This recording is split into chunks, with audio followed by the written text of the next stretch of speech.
Madam Khaleda Zia একজন গৃহিণী ছিলেন, একজন বিধবা রমণী হিসেবেই রাজনীতিতে এসেছিলেন। ওনার 2 সন্তান ছিলেন। আরাফাত রহমান কোকো যখন মৃত্যু শয্যায় মালয়েশিয়াতে উনার কলিজা ছিঁড়ে যাচ্ছে সন্তানকে দেখার জন্য, উনি মিথ্যা মামলা নিয়ে এই দেশ থেকে বেড়ানোর কোন অবস্থা উনার ছিল না। বারবার কল আসছে,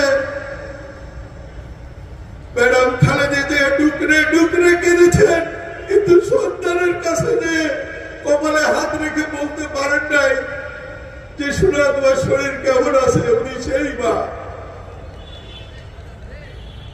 উনার বড় ছেলে জনাব তারেক রহমান, উনি বিদেশে চলে গিয়েছিলেন। আপনারা জানেন 1/11 সময় উনি যে নির্যাতনের শিকার হয়েছিলেন, কয়েক বছর লেগেছে ওনার মেরুদণ্ড সোজা করে বসতে। ম্যাডাম খালেদা জিয়া উনি একবারও কি যেতে পেরেছেন সন্তানের কাছে দেখতে? উনি কি দেখতে পেরেছেন উনার সন্তান হেঁটে কোনো কাজ করতে পারে না? উনি কয়েক বছর চিকিৎসা নিতে হয়েছে ওনাকে, কিন্তু উনি এদেশের জনগণকে ভুলে যান নাই। সেই মা আজকে অসুস্থ। আজকে আমরা এসেছি সেই মায়ের জন্য দোয়া করতে।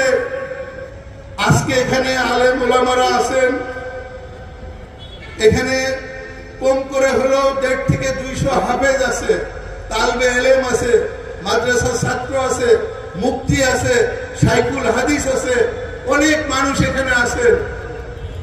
এই সুযোগে আমরা আল্লাহর কাছে দোয়া করব যাতে যে মা 2 সন্তান থেকেও তার কাছে কেউ ছিল না।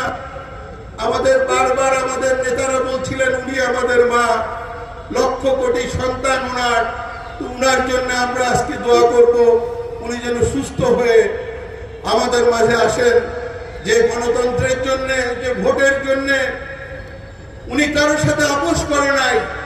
নিজের কলিজার টুকরা সন্তানরা প্রবাসে চলে গেছে, কিন্তু উনি এই দেশ ছাড়েন নাই। উনি হলেন আমাদের ম্যাডাম খালেদা জিয়া।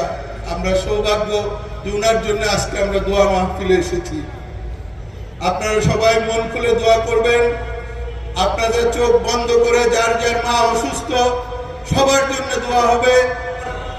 আগে আমাদের চাওয়া আমাদের দেশনেত্রী, আমাদের মা যেন সুস্থ হয়ে আমাদের মাঝে ফিরে আসেন।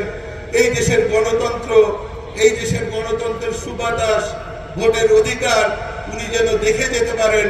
আল্লাহ যাতে উনাকে সেই নসিব করে। আপনারা সবাই দোয়া করবেন। আপনারা ভালো থাকবেন, আপনারা সুস্থ থাকবেন। আমি যতদিন বেঁচে আছি এই চুয়াডাঙ্গার মানুষকে আমি ভালোবাসি, আমি ভালোবেসে যাব।